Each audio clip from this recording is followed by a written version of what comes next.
अस्सलाम वालेकुम। Welcome to our channel name Urdu by Adeel. मैं हूं आपका दोस्त अदील। आज हम बात करेंगे आयरा नाम के बारे में। जानते हैं कि आयरा नाम का मतलब क्या होता है और आयरा नाम वाली लड़कियां कैसी होंगी।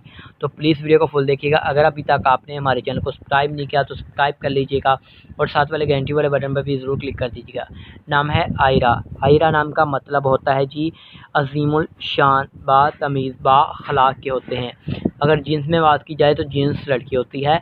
आयरा एक ब्यूटीफुल सा और यूनिक सा नाम है। अगर हम इस्लाम के मज़ाहिब की बात करें तो ये एक मुस्लिम नाम माना जाएगा। आयरा नाम का लकी नंबर 2 माना जाता है, यानी 2 होता है। आयरा नाम के माफ़ी दिन में बात की जाए तो लकी दिनों में जुम्मा, जुम्मा और सोमवार शामिल होगा। अगर हम इस्लाम के लकी कलर में बात करें तो नीला और सब्ज़ रंग भी शामिल होता है। आयरा नाम के माफ़ी पत्थरों में बात कर दी जाए तो मरकज़ शामिल होगा। माफ़ी तत्व में बात कर ली जाए तो चांदी शामिल होगी। तो उम्मीद करूँगा कि आज की वीडियो आपको ज़रूर पसंद आई होगी। तो thanks for watching this video. खुदा हाफ़िज़, टेक केयर।